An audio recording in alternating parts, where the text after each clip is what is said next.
Bismillahirrahmanirrahim. Assalamualaikum warahmatullahi wabarakatuh. Walhamdulillahi hamdan katsiran thayyiban mubarakan fih kama yuhibbu rabbuna wa yarda. Ashhadu an la ilaha illallah wahdahu la syarika lah wa ashhadu anna Muhammadan abduhu wa rasuluh sallallahu alaihi wa ala alihi wa ashabihi wa man tabi'ahum bi ihsanin ila yaumil qiyamah. Amma ba'd. Ikhwan wa akhwat rahimani wa rahimakumullah, kita masih dengan pelajaran kita, yaitu pelajaran Syarhus Sunnah oleh Al-Imam Abu Muhammad Al-Barbahari rahimana wa rahimahullah. Kita masuk pada ucapan Al-Imam Al-Barbahari yang berikut. Kata beliau, wa'alam anna ahlal ilmi lam yazalu yarudduna qaulal jahmiyah. Ketahuilah bahwa ahlul ilmi, yaitu para ulama, mereka senantiasa membantah ucapan-ucapan Jahmiyah, atau mereka tidak berhenti melakukan bantahan-bantahan terhadap pemikiran-pemikiran Jahmiyah. Hatta kana fi khilafati Bani Abbas takallamatir Ruwaibidah fi amril ammah. Sampai pada masa kekhilafahan Bani Abbas, maka para Ruwaibidah pun mulai berbicara dalam urusan-urusan besar. Wa ta'anu ala athari Rasulillah sallallahu alaihi wasallam, dan mereka pun menghujat athar-athar Rasulullah, menghujat sunnah-sunnah Rasulullah sallallahu alaihi wa alihi wasallam. Wa akhadhu bil qiyas war ra'yi wa kaffaru man khalafahum. Lalu mereka pun mulai mengambil kias, yakni meletakkan kias dalam berbicara soal persoalan-persoalan akidah, dan mereka menjadikan ra'yu, pemikiran, sebagai sandaran dalam berbicara tentang persoalan-persoalan besar. Yang dimaksudkan adalah persoalan-persoalan akidah, sehingga mereka sampai pada batasan mengkafirkan orang-orang yang menyelisihi mereka. Naam. Ikhwan wa akhwat, di ucapan Al-Imam Al-Barbahari ini, beliau mengisyaratkan kepada kita tentang satu bab yang paling penting, yaitu bab rudud, bab bantahan.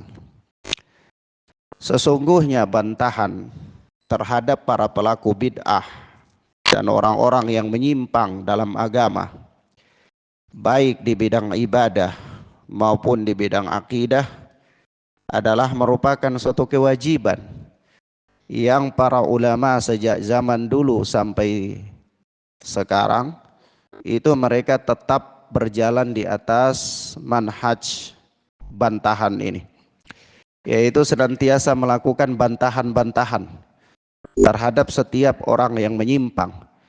Bahkan itu adalah merupakan suatu kewajiban di dalam agama. bantahan terhadap penyimpangan itu bukan dibangun di atas dasar kebencian, tetapi bantahan terhadap setiap penyimpangan adalah dibangun di atas dasar kasih sayang demi menjaga kemurnian agama. Demi apa? Menjaga kemurnian agama. Sehingga kita jangan alergi dengan adanya bantahan. Kalau ada seseorang dia terjatuh dalam kekeliruan, lalu dia dibantah, dia diluruskan, maka jangan alergi dan jangan marah. Bahwa dia harus berterima kasih bahwa masih ada orang yang mengingatkan dia daripada ketergelincirannya. Atau bahkan ketika seseorang dia mendapatkan bantahan-bantahan, maka hendaklah dia berlapang dada, karena itu adalah merupakan salah satu tariqah, salah satu cara yang telah ditempuh oleh para ahlul ilmi sejak zaman para salaf sampai pada akhir zaman. Prinsip ini tetap ada.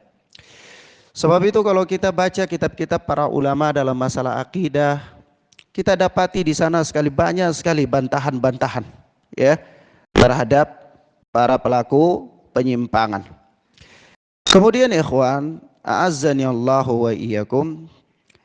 Kemudian Syekh di sini menyebutkan bahwasanya bantahan secara khusus kepada Jahmiyah.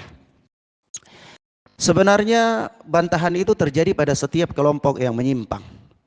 Hanya saja Jahmiyah itu adalah merupakan salah satu kelompok besar di antara 4 atau 5 kelompok besar, kelompok induk yang terjadi atau yang ada pada mereka penyimpangan, yang darinya lah bercabang-cabang berbagai macam penyimpangan dalam masalah akidah, dalam masalah agama.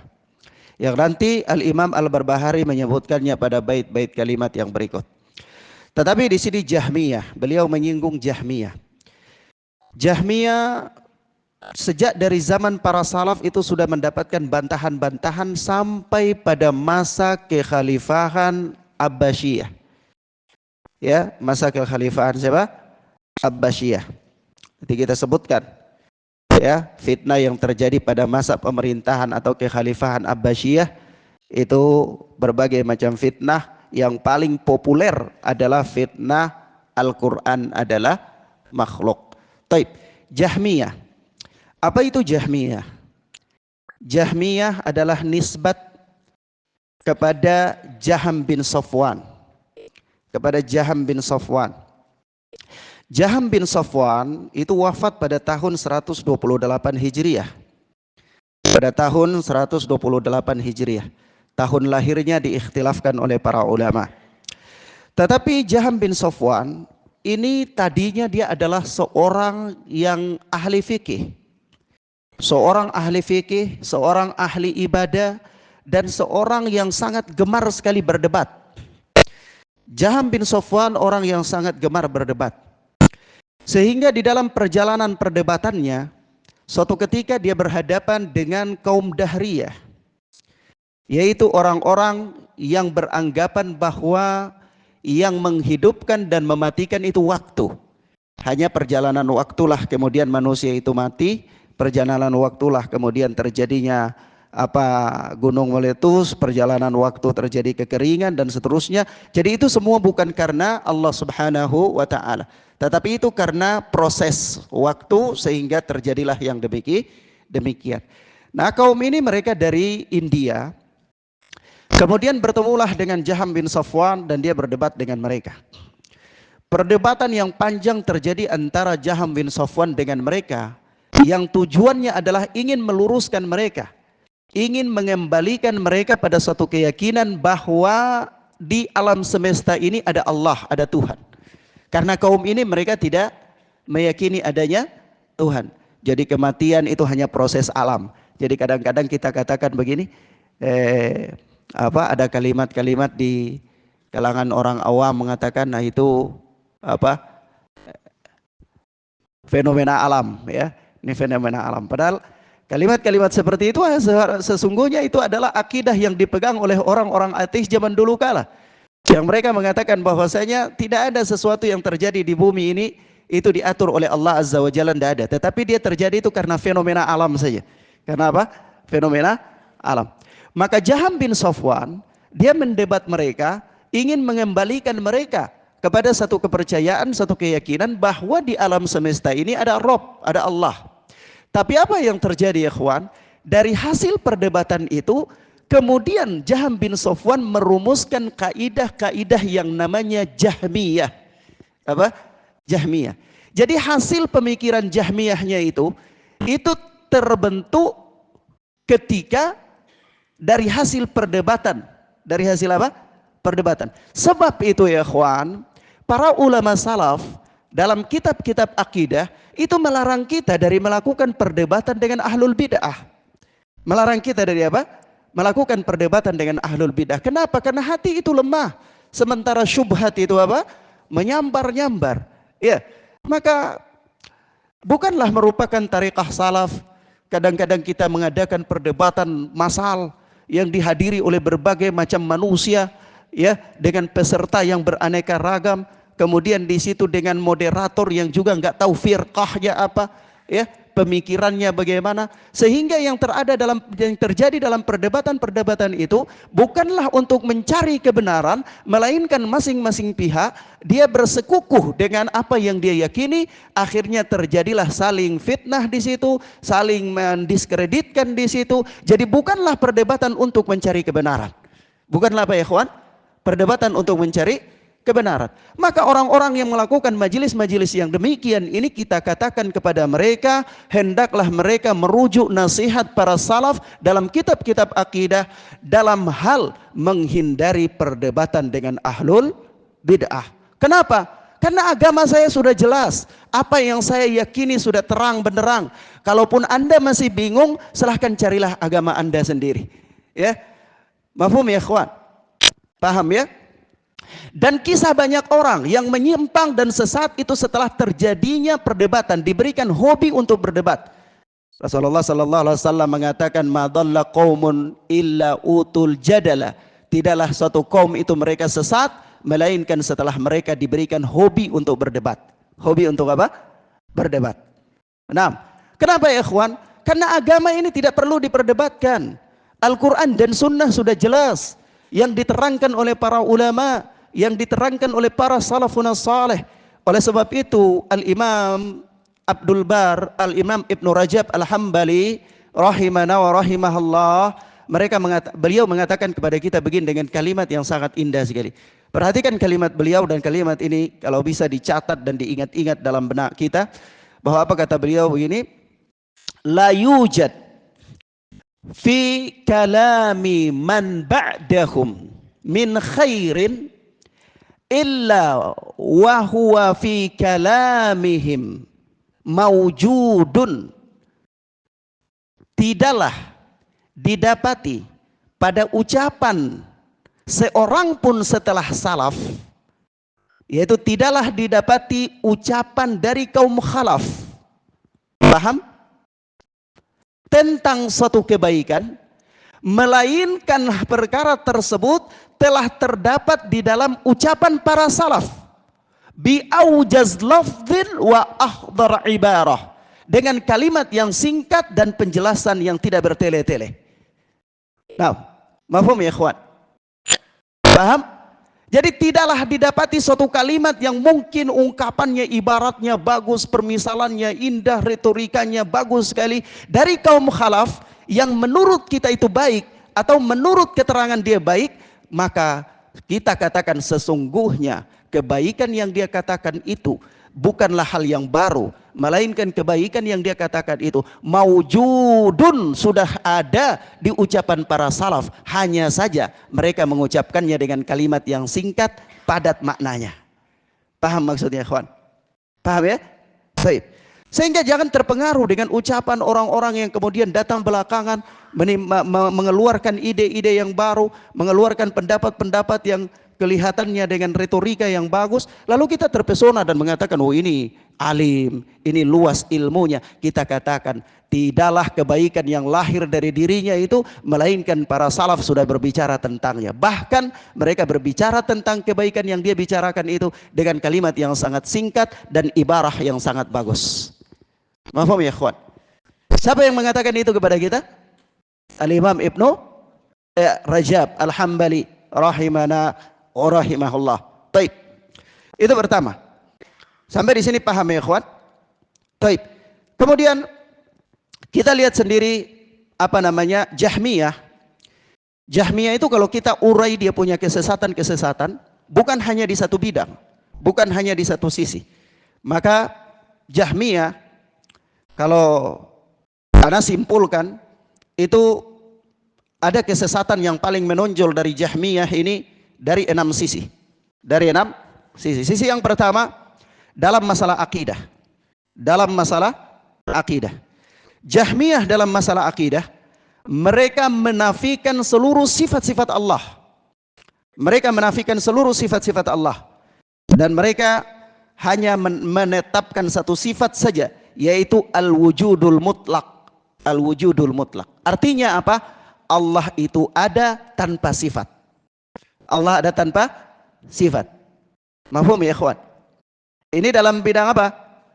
Dalam bidang akidah. Dalam bidang akidah Jahmiyah itu mereka berpendapat bahwa Allah itu ada tanpa sifat. Mereka hanya menetapkan adanya Allah saja. Tapi sifat-sifat Allah tidak ada. Sama sekali tidak ada sifat-sifat Allah. Paham ya ikhwan? Dalam akidah. Begitu pula di dalam yang kedua, di dalam masalah asma, nama-nama Allah. Di dalam nama-nama Allah, Jahmiyah berpendapat bahwa nama-nama Allah itu adalah makhluk yang terpisah dari Allah. Makhluk yang terpisah dari Allah. Mafhum? Kalau misalnya Ar-Rahman, maka menurut mereka Ar-Rahman itu satu makhluk tersendiri yang terpisah dari Allah Azza wa Jal. Begitu. Mafhum ya ikhwan? Ini kesesatan Jahmiyah di bidang apa? Nama-nama Allah Azza wa Jal. Yang ketiga, kesesatan Jahmiyah di dalam masalah iman. Di dalam masalah iman. Kalau di dalam masalah iman, Jahmiyah ini mereka adalah murji'ah yang paling parah. Murji'ah yang paling parah. Murji'ah itu ada murji'ah fuqaha, ada murji'ah yang paling parah. Mafhum ya ikhwan?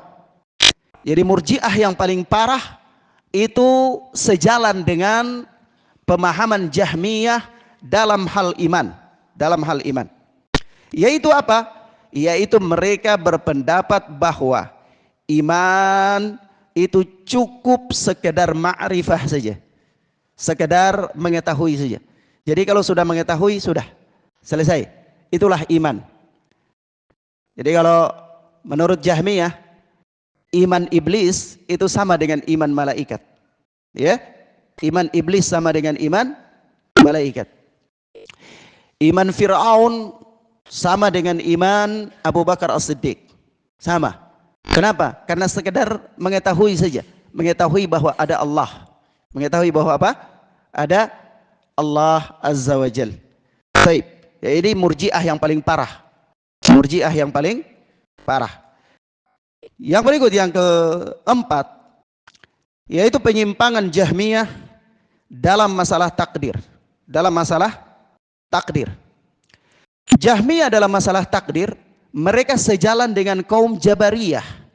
Kaum Jabariyah. Apa pendapatnya kaum Jabariyah itu? Kaum Jabariyah mengatakan bahwa manusia tidak punya pilihan untuk melakukan perbuatannya.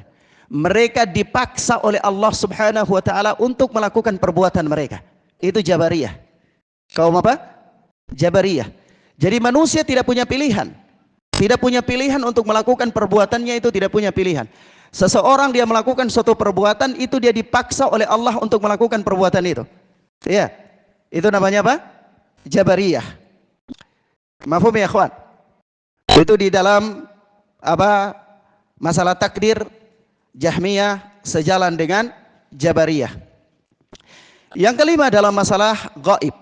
Dalam masalah perkara gaib. Dalam masalah perkara gaib, Jahmiyah mengingkari perkara-perkara gaib yang menurut mereka tidak masuk akal. Jahmiyah mereka mengingkari perkara-perkara gaib yang menurut mereka tidak masuk akal. Ya, sehingga mereka mengingkari surga dan neraka, ya, yaitu mereka mengatakan surga dan neraka itu tidak kekal. Surga dan neraka tidak apa? Tidak kekal. Nah,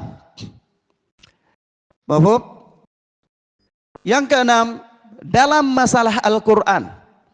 Dalam masalah Al-Quran, Jahmiyah mempunyai pendapat yang mirip dengan pendapat Mu'tazilah, yaitu mengatakan bahwa Al-Quran adalah makhluk. Al-Quran adalah apa ya ikhwan? Makhluk. Taib. Al-Quran adalah makhluk. Nah, Al-Quran adalah makhluk ya ikhwan, dari kaum Jahmiyah ini.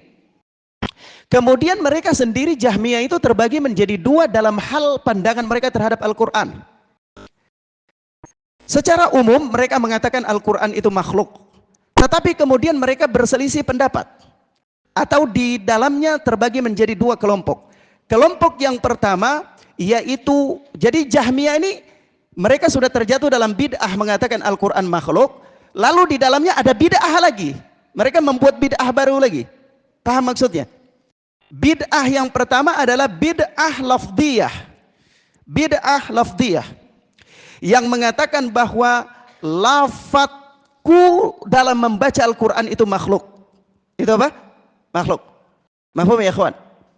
Kalau secara umum mereka mengatakan Al-Quran makhluk, nanti di antara bagiannya Jahmiyah ini ada orang-orang yang berpemikiran lafdiyah, yaitu lafadzku dalam membaca Al-Quran itu makhluk. Jadi antum baca Bismillahirrahmanirrahim, itu makhluk apa kalam Allah?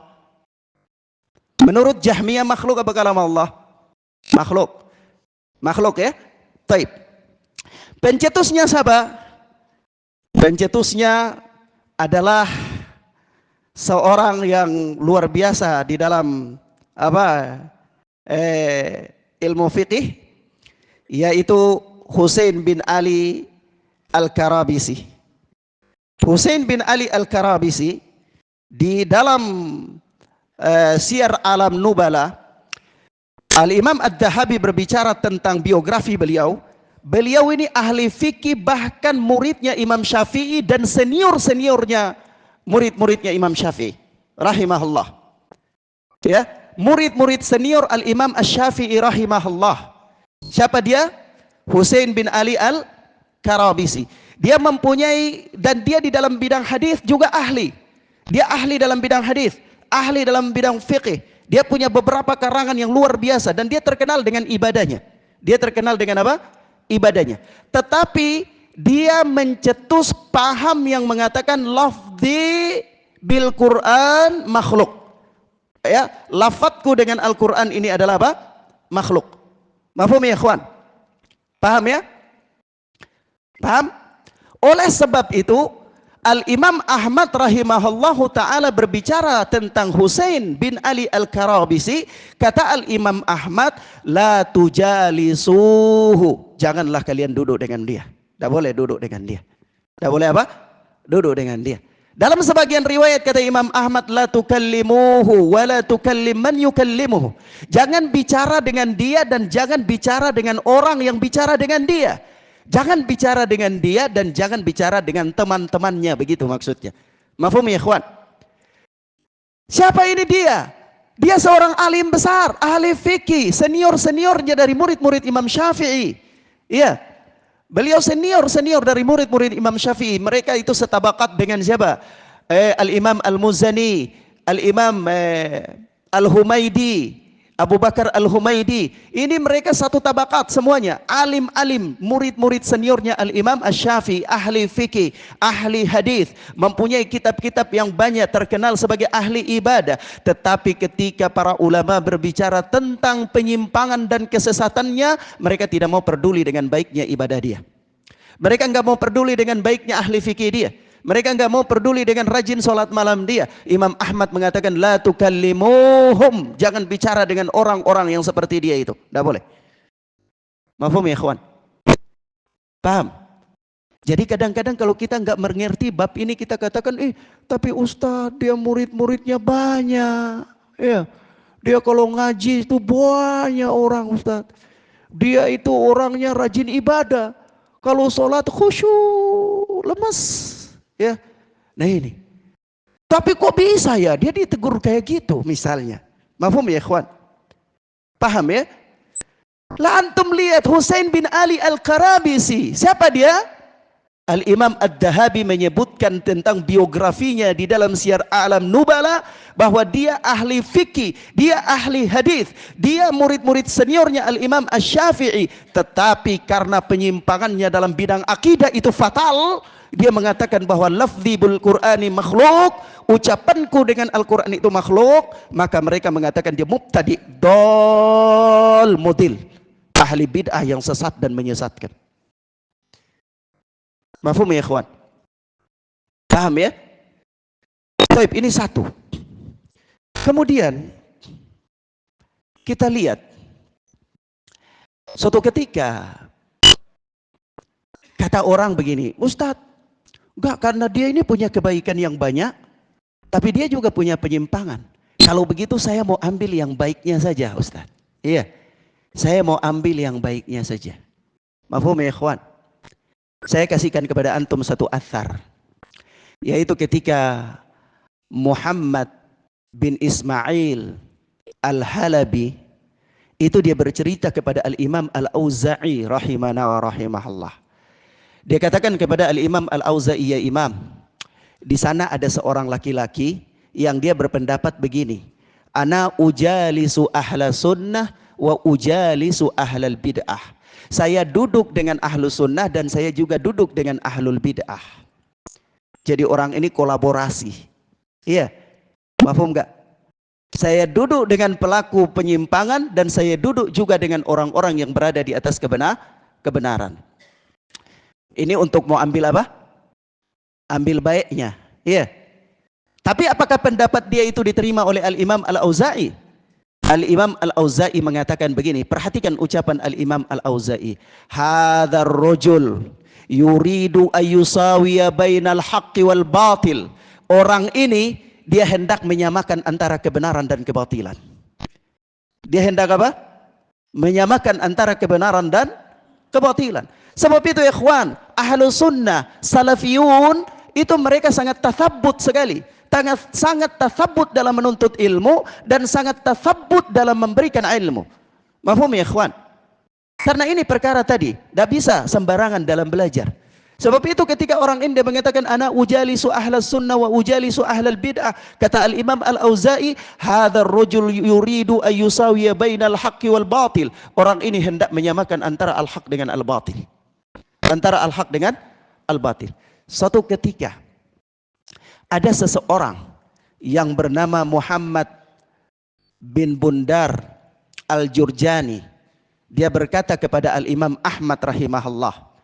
Dia katakan, ya Imam, berat rasanya, enggak enak. Apa kalau kita ya, apa sungkan, kalau orang timur bilang malu hati, sungkan. Sungkan untuk mengatakan si fulan ini keliru, si fulan ini menyimpang. Sungkan saya, Imam. Apa kata Imam Ahmad rahimahullah? Idza sakatta anta wa sakattu ana. Famata ya'riful jahil as-sahih min saqim. Kalau engkau diam, saya diam, kapan orang yang tidak tahu itu bisa tahu yang benar dari yang salah? Mafhum ya ikhwan? Maka dari itu para ulama berdiri di barisan paling terdepan untuk membantah setiap penyimpangan. Untuk apa? Seandainya mereka diam dan tidak ada seorang alim pun yang membantah penyimpangan, maka tidak lagi ada dari umat ini yang mengerti mana agama ini yang benar dan mana yang tidak, mana yang bid'ah dan mana yang sunnah, mana yang syirik dan mana yang tauhid. Seandainya kita semua sungkan untuk berbicara tentang al-haq dan kita sungkan untuk berbicara tentang penyimpangan. Mafhum ya ikhwan? Maka satu lagi, di dalam Tahdhibul Kamal, ketika berbicara tentang biografi Ma'bad Al-Juhani dan Abdul Aziz bin Mihran, di dalam Tahdhibul Kamal, ana ulang, ketika berbicara tentang biografi Ma'bad Al-Juhani dan Abdul Aziz bin Mihran, itu disebutkan Al-Imam Al-Hasan Al-Basri mengatakan bahwa la tujalisu fa innahu dolun mudil. Janganlah kalian duduk dengan dia. Kenapa? Karena dia itu sesat dan menyesatkan. Ma'bad al-Juhani. Tapi siapa Ma'bad al-Juhani? Ma'bad al-Juhani adalah seorang ahli fikih, thiqah dalam meriwayatkan hadis, jujur dalam meriwayatkan hadis. Ilmunya sangat banyak, sangat tekun menuntut ilmu, rajin untuk beribadah. Tapi Imam Hasan Al-Basri tidak peduli dengan rajin untuk beribadahnya. Imam Hasan Al-Basri mengatakan la tujalisuhu fa innahu dolun mudil. Kenapa? Karena dia adalah pencetus dan pemuka paham Qadariyah. Paham apa ya ikhwan? Qadariyah. Dia punya kesesatan di bidang akidah, sehingga ibadahnya yang bagus nggak dihitung oleh Imam Hasan Al-Basri.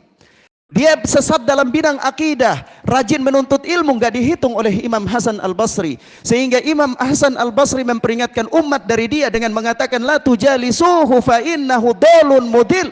Jangan duduk dengan dia karena dia itu sesat dan menyesatkan. Padahal dalam biografinya, dalam Tahdhibul Kamal dikatakan dia itu thiqah, dia itu jujur dalam menyampaikan hadis, dia ahli ibadah, dia orang yang punya ilmu yang banyak, dan dia punya karangan-karangan.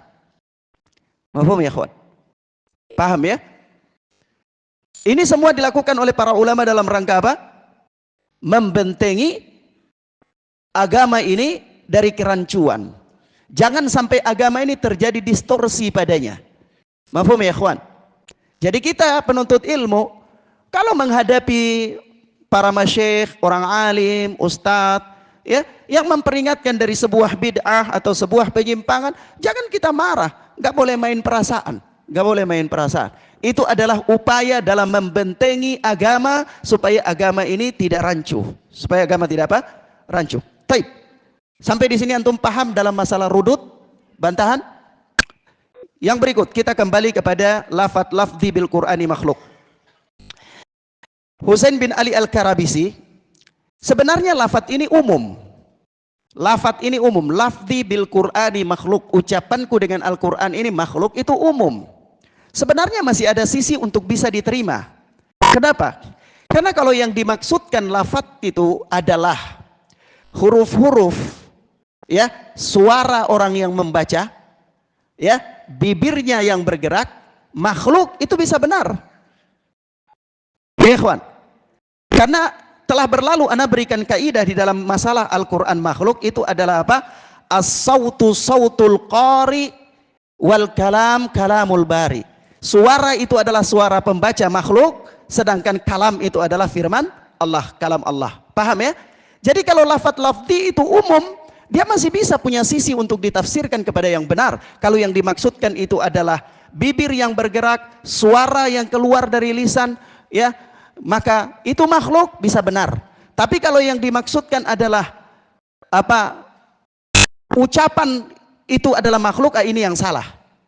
Tetapi para ulama salaf tidak mau memberikan kemungkinan itu. Paham? Di sini ada satu faedah penting. Perhatikan baik-baik. Para ulama salaf tidak mau memberikan faedah itu. Kenapa? Karena mereka tidak mau berbicara dalam persoalan-persoalan agama, apalagi dalam masalah-masalah akidah, dengan kata-kata yang multitafsir. Paham ya ikhwan? Tidak mau berbicara dengan kata-kata yang multitafsir. Oleh sebab itu Al-Imam Ahmad langsung mengatakan, barang siapa yang mengatakan lafadzku dalam Al-Quran adalah makhluk, maka dia sesat, dia jahmi, dan seterusnya. Padahal kalau kita mau urai, itu yang anak katakan tadi, masih ada kemungkinan untuk membenarkan kalimat ini. Paham ya ikhwan? Maka catatan terpenting bagi kita adalah wajib untuk berpegang teguh dengan istilah-istilah syariah dalam menyebutkan perkara-perkara agama, baik dalam bidang akidah maupun dalam bidang ibadah. Tidak boleh memunculkan istilah-istilah yang multitafsir, tidak boleh. Paham ya ikhwan? Mafhum? Antum bisa paham makna ana? Jadi begini, misalnya nanti antum katakan begini, antum duduk-duduk lalu mikir, kira-kira antara Fir'aun dan Iblis siapa yang lebih kafir ya? Kayaknya menurut ana kalau Fir'aun kan mengaku Tuhan, Iblis tidak ada sejarah mengaku Tuhan, kayaknya Fir'aun lebih kafir. Lalu antum buat istilah baru. Boleh enggak? Boleh enggak? Enggak boleh. Kenapa? Di sini faedah tadi. Lafzi bil Qur'ani makhluk, ucapanku dengan Al-Quran makhluk itu masih bisa ditafsirkan. Paham enggak? Masih bisa ditafsirkan. Oh, mungkin maksudnya begini. Mungkin maksudnya begini. Kata ini multitafsir. Kalimat ini multitafsir. Tapi karena ini adalah persoalan akidah, para ulama melakukan langkah preventif, langkah saddu ad-dari'ah, menutup jalan untuk menuju kepada kemungkaran-kemungkaran yang banyak. Lalu mereka mengatakan kalimat ini mutlak dilarang. Paham ya ikhwan? Sama dengan nanti Ibnu Abbas mengatakan Dajjal kepada orang yang mengatakan Khidir yang bersama, yang Khidir yang disebutkan di dalam Al-Quran itu adalah bukan Khidir yang bersama dengan Musa, gitu. Lalu apa kata Ibnu Abbas? Dajjal, dia tuh Dajjal, yang ngomong kayak gitu tuh Dajjal. Padahal kalau kita secara sederhana, kesesatannya di mana? Iya, paham gak ikhwan? Mafhum ya? Nah itu. Jadi di sini faedah yang paling penting. Taib. Faedah yang paling penting adalah tidak boleh mengucapkan atau memunculkan kata-kata istilah-istilah yang multitafsir dalam persoalan akidah. Dalam persoalan apa? Akidah. Tidak boleh. Paham ya ikhwan? Harus iltizam, harus berpegang teguh dengan istilah-istilah syar'i.